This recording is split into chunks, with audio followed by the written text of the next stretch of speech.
ધોરણ 6 વિષય ગુજરાતી દ્વિતીય ભાષા પાઠ 8 પત્ર લખવાની મજા। હવે વિદ્યાર્થી મિત્રો, અત્યારના સમયમાં જે પત્ર લેખન છે તે સૌથી ઓછું લખાય છે અત્યારે પણ, પરંતુ સૌથી ઓછું લખાય છે। પરંતુ પહેલાંના સમયમાં જ્યારે મોબાઈલ, ઇન્ટરનેટ કે જે બીજી અત્યારે માધ્યમો છે ઇન્ટરનેટના તે ન હતા, ત્યારે પત્ર લેખન સૌથી વધારે વપરાતું હતું અને તે સમયમાં સૌથી વધારે પત્રલેખન લખવામાં આવતા હતા। અને તે લખવાની પણ એક મજા છે, તેનો એક ફોર્મેટ છે કે તે કઈ રીતે લખાય છે, તે બધું જ આપણે આ પાઠની અંદર જોઈશું કે કેવી રીતે પત્ર લખવાની મજા આવે છે। તો આપણે આગળ વધીએ। પાઠ 8 પત્ર લખવાની મજા। તેના જે લેખક છે તેમનું નામ છે ઈશ્વર પરમાર। મારું નામ રેશમા કિરીટભાઈ ચૌહાણ। જે કોઈ પણ આ પાઠ લખી રહ્યો હશે તે, અથવા તો એક શાળા છે તેની અંદર એક છોકરી ભણે છે તેનું પણ નામ આ જ છે, તો રેશમા કિરીટભાઈ ચૌહાણ। ગામ કરમપુર। કયા ગામમાં રહે છે? તો તે કરમપુર ગામમાં રહે છે। અમારા ગામના પાદરમાં એક વડલો છે। વડલો એટલે કે વડનું ઝાડ છે।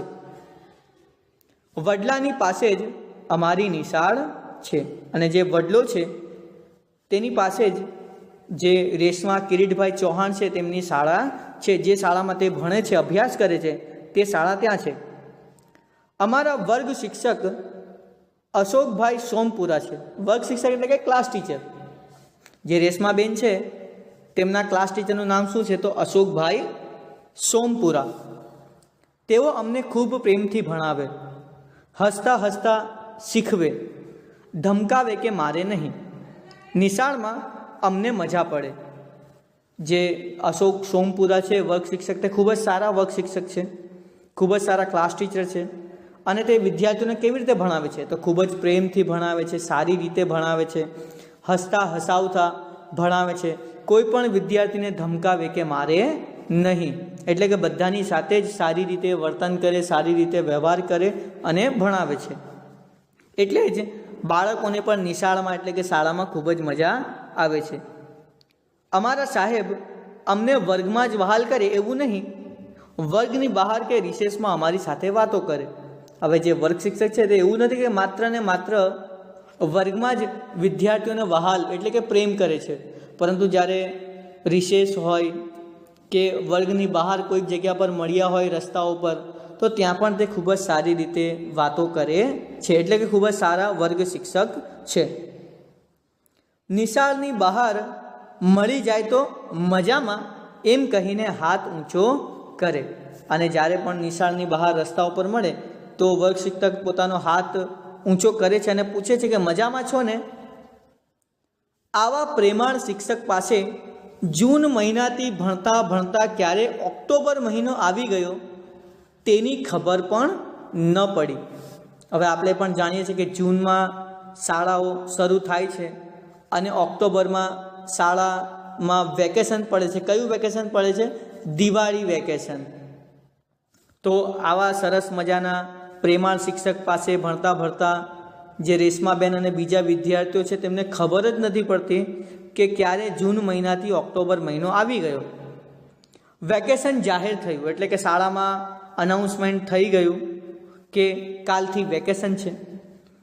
અમે બધા રાજી થતાં નિશાળેથી ઘર તરફ જતા હતા, ત્યાં પાછળથી આવતા અશોકભાઈ અમારી સાથે થઈ ગયા। બધા જ હવે રજાનો સમય થઈ ગયો, બધા પોતપોતાના ઘરે જઈ રહ્યા છે, તો રેશમા અને તેમનો જે ગ્રુપ છે મિત્રોનું તે પણ પોતાના ઘરે જઈ રહ્યું છે। અને એવામાં જ પાછળથી અશોકભાઈ જે વર્ગ શિક્ષક છે તે આવે છે અને તેમની સાથે ચાલવા લાગે છે અને વડલાની છાયામાં અમારી વચ્ચે ઊભા અશોકભાઈ કહે, બાલ દોસ્તો, વેકેશનમાં શું કરશો? અશોકભાઈ છે તે જેટલા પણ વિદ્યાર્થીઓ છે જ્યાં તેમને પ્રશ્ન પૂછે છે કે બાલ દોસ્તો, તમે વેકેશનમાં કઈ કઈ પ્રવૃત્તિઓ કરશો, શું કરશો તમે? અમે કહ્યું, નવા નવા કપડાં પહેરીશું, ફરવા જઈશું અને દિવાળીની મીઠાઈઓ ખાઈને મોજ કરીશું. આપણે પણ આવું જ કરીએ છીએ મિત્રો કે આપણે ફટાકડા ફોડીએ છીએ, નવા નવા કપડાઓ ખરીદીએ છીએ, ફરવા જઈએ છીએ, ખૂબ જ વધારે મીઠાઈઓ ખાઈએ છીએ. તો આવું જ જવાબ જે બીજા વિદ્યાર્થીઓ છે ત્યાં તે બધા જ જવાબો આવા આપે છે. જો તમે જોઈ શકો છો આવું કંઈક ચિત્ર શાળામાં હોય છે. અત્યારે પ્રાર્થના સભા ચાલી રહી છે અને એક વિદ્યાર્થી સમૂહ ગાનમાં પ્રાર્થના કરી રહી છે અને શિક્ષક ઊભા છે સોમપુરા અને બીજા વિદ્યાર્થીઓ બેસેલા છે. તો ત્યાં એક વિદ્યાર્થી ઊભો હોય છે. તેમાંથી એક યશ નામનો વિદ્યાર્થી બોલે છે, સાહેબ તમે તો અમને ભૂલી જશો પણ અમે તમને નહીં ભૂલીએ. હં. અશોકભાઈ કહે છે, ના રે ના, તમને તે કાંઈક ભૂલી જવાય, હું તમને બધાને પત્ર લખીશ. અશોકભાઈ કહે છે કે હું કોઈને ભૂલવાનો નથી, હું તમને પત્ર લખીશ.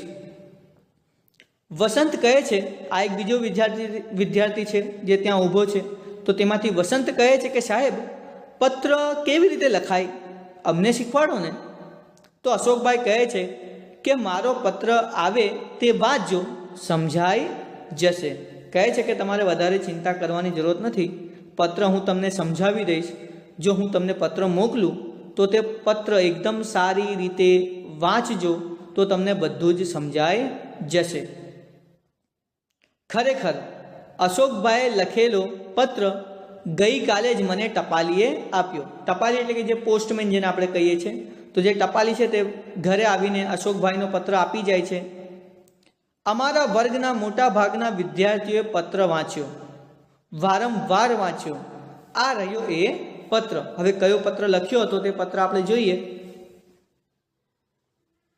તો તમે તમારી સ્ક્રીન પર લેફ્ટ સાઈડ પર જોઈ શકો છો કે એડ્રેસ લખેલું છે. તો તેવી જ રીતે આપણે પણ પત્રનો એક ફોર્મેટ હોય છે જેની અંદર જે લેફ્ટ સાઈડ છે ત્યાં જે લખનાર છે તેનો એડ્રેસ હોવું જોઈએ અને રાઈટ સાઈડ પર તેની નીચે જેને મોકલનાર છે તેનું એડ્રેસ સરનામું હોવું જોઈએ.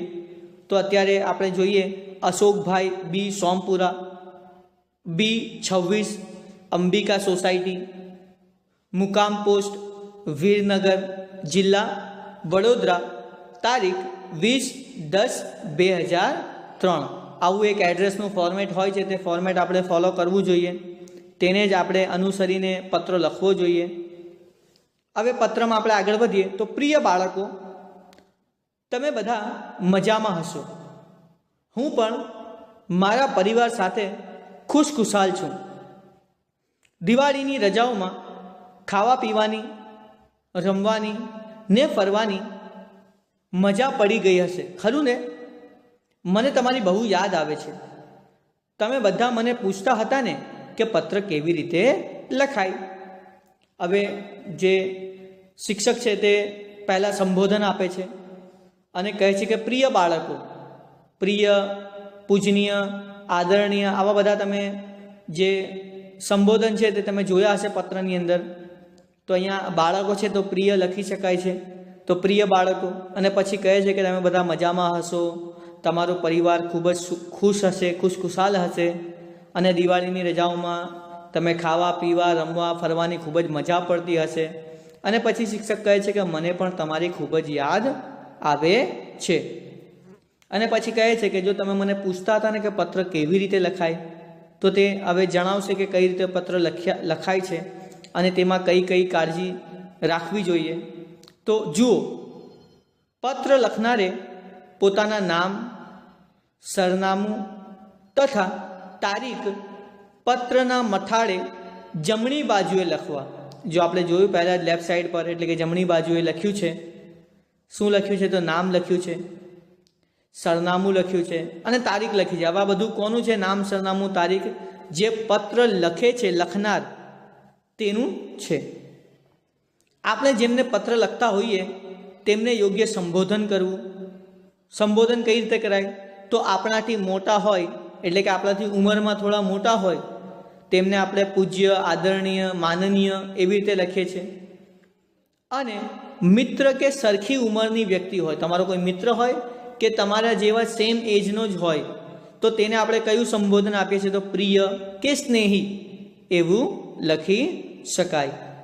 સંબોધન પછીની અલગ લીટીમાં યોગ્ય વિવેક વચન લખવું, જેમ કે વડીલો માટે સાદર પ્રણામ અને મિત્રો માટે સ્નેહભરી યાદ લખી શકાય. અને જ્યારે તમે સંબોધન લખો છો તો તેના નીચે જ એક બીજી લાઈનમાં તમારે એક વિવેક વચન લખવાનું હોય છે. તો જો તમે કોઈ વડીલોને લખો છો, તમારા માતા પિતા આચાર્ય જેટલા પણ હોય છે તે તમારાથી મોટી ઉંમરના હોય છે તેમના માટે તમે લખી શકો છો સાદર પ્રણામ. અને તમારા મિત્રો હોય તો તેને તમે લખી શકો છો કે સ્નેહભરી યાદ. આ પછી ફકરો પાડીને જે કારણસર પત્ર લખ્યો હોય તે વિશે લખવું. અને પછી તમારે પત્ર શરૂ કરી દેવાનું છે કે તમે કયા કારણસર આ પત્ર લખ્યો છે. પત્રના અંતમાં વિદાય વચન લખવાનું હોય છે, જેમ કે લિખતીન સ્નેહાધીન રેશમાના નમસ્કાર. આમ અહીં પત્ર પૂરો થાય છે. અને જ્યારે તમારો પત્ર પૂરો થાય ત્યારે તમારે વિદાય વચન લખવાનું હોય છે. જે રીતે આપણે પત્ર શરૂ થાય છે તો આપણે સરનામું લખીએ છીએ અને પછી સંબોધન લખીએ છીએ. તો જ્યારે પત્ર પૂરું થાય ત્યારે તમારે વિદાય વચન લખવાનું હોય છે, જેની અંદર તમે લખી શકો છો કે લિખતીન તમારો વિશ્વાસુ અથવા તમારો પ્રિય મિત્ર અથવા તો તમારો પૂજનીય આદરણીય જે કંઈ પણ તમે સારી રીતે લખી શકતા હોય તે તમારે ત્યાં વિદાય વચન લખવાનું હોય છે. તે પછી પરબીડિયા કે કવર પર પત્ર મેળવનારના પૂરા નામ, સરનામું, પિનકોડ નંબર સહિત લખવા જોઈએ. પરબીડિયું એટલે કે કવર જેને આપણે કહીએ છીએ એન્વલપ, તેની અંદર તમે જે પત્ર લખ્યો હોય છે તે નાખી દો છો.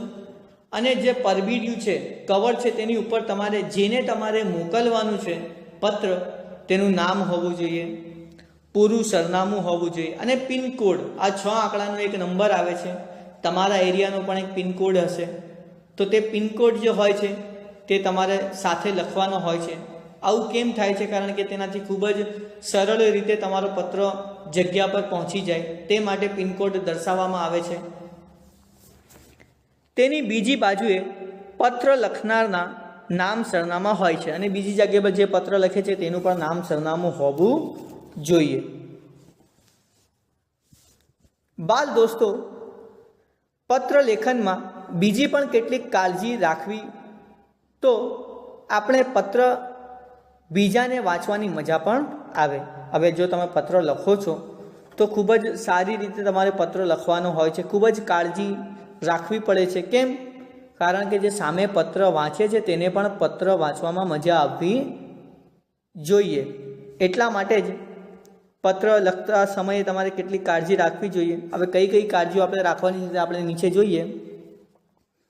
લખાણના બધા જ અક્ષરો મરોડદાર, વ્યવસ્થિત અને યોગ્ય રીતે લખાયેલા હોય અથવા તો હોવા જોઈએ.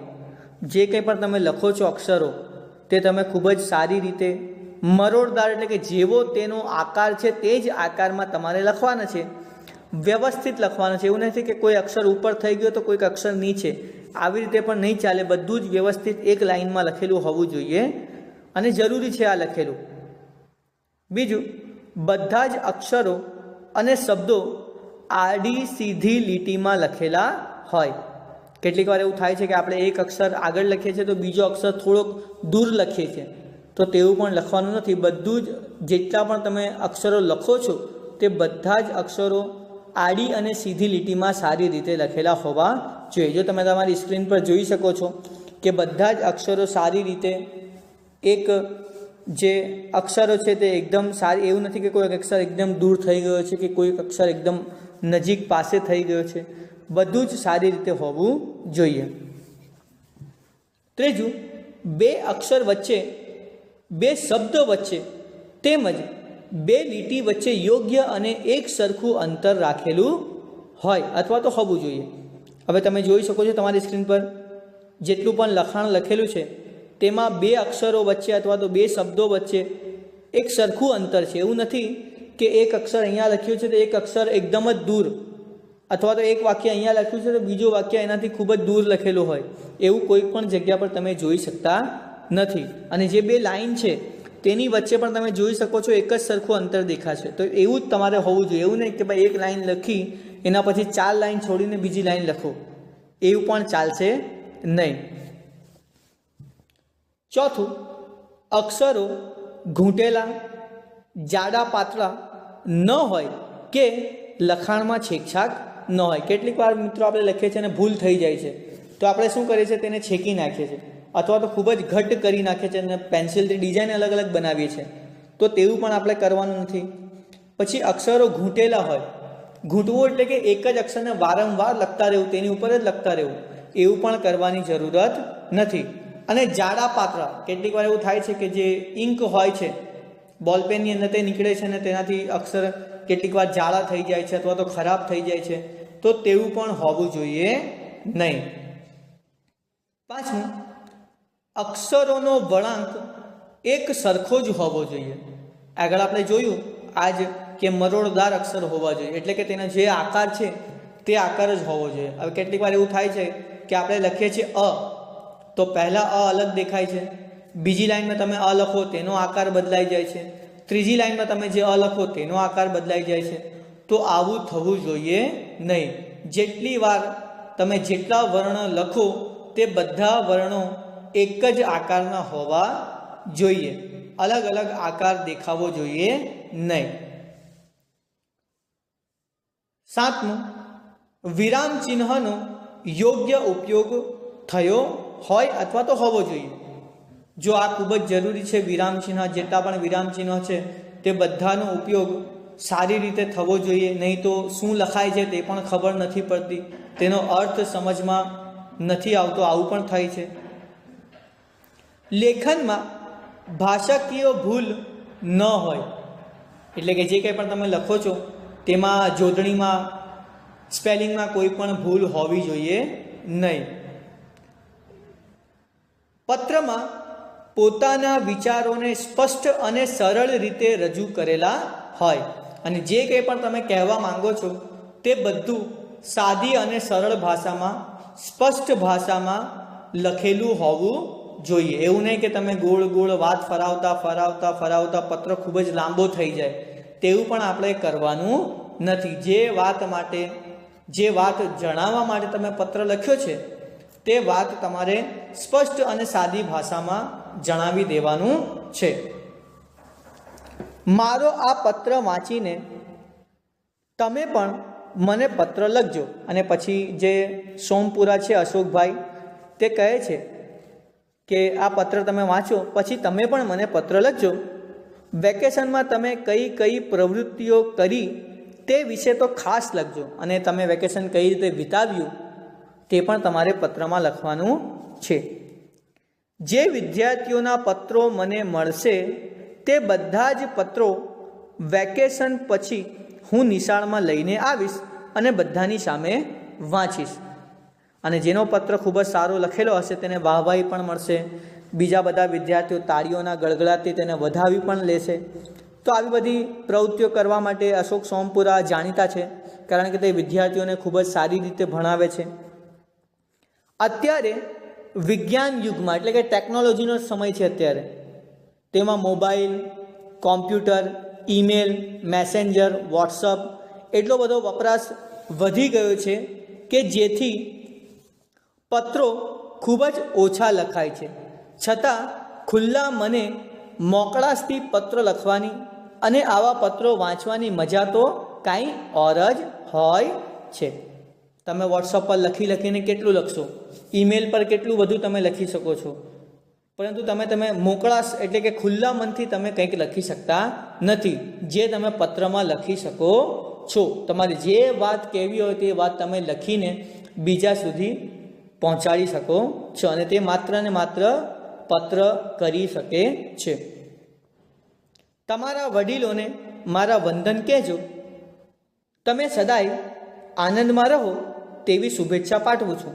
લિખિત અશોકભાઈ સોમપુરાના આશીષ. અને અહીંયા તમારો જે પત્ર છે તે પૂર્ણ થાય છે.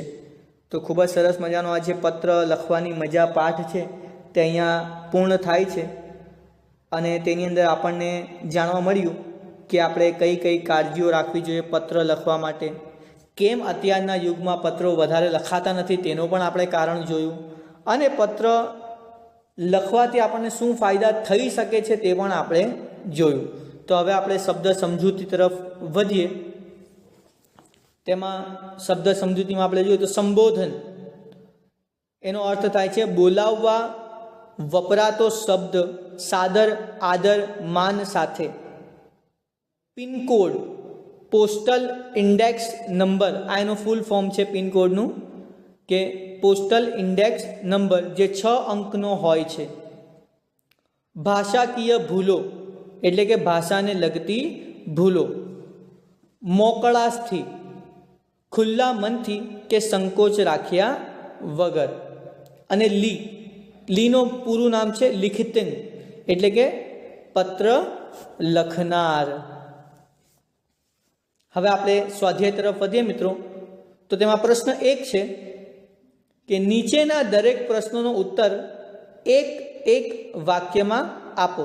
તેમાં પહેલું છે કે અશોકભાઈ બાળકોને કેવી રીતે શીખવે છે?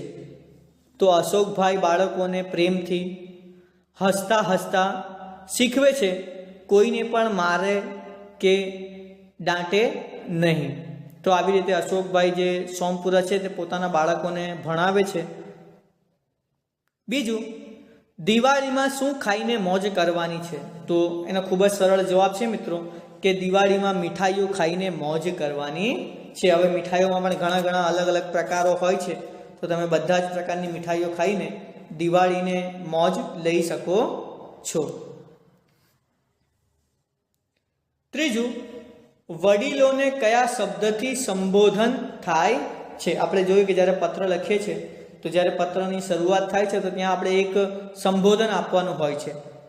તો જ્યારે વડીલો હોય, જ્યારે તમે વડીલો એટલે કે તમારા માતા પિતા, આચાર્ય, શિક્ષક, તમારાથી જેટલા પણ મોટી ઉંમરના હોય તેને તમે પત્ર લખો ત્યારે તમે કયા શબ્દોનો ઉપયોગ કરો છો? તો તેમાં આવે છે કે વડીલને પૂજ્ય, આદરણીય, માનનીય શબ્દથી સંબોધન થાય છે. અને જો તમારી જેટલી ઉંમરના જ હોય અથવા તો તમારા મિત્ર હોય અને તેને તમે પત્ર લખો છો તો તમે ત્યાં પ્રિય, સ્નેહી એવા બધા જે સંબોધન છે તેનો ઉપયોગ કરી શકો છો. ચોથું, પત્રના અંતે શું લખાય છે? તો પત્રના અંતે વિદાય વચન લખાય છે, જેમ કે લિખતીન સ્નેહાધીન રેશમાના નમસ્કાર.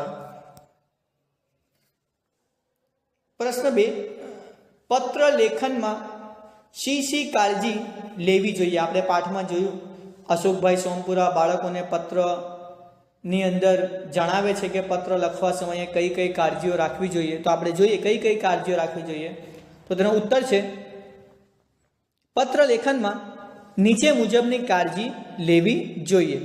તેમાં પહેલું છે કે પત્ર લખનારે પોતાના નામ, સરનામું, તારીખ પત્રના મઠાળે એટલે કે પત્રનું જે હેડિંગ હોય છે ત્યાં જમણી બાજુએ લખવું જોઈએ. એટલે કે 100 થી ઉપર જમણી બાજુએ લખવું જોઈએ.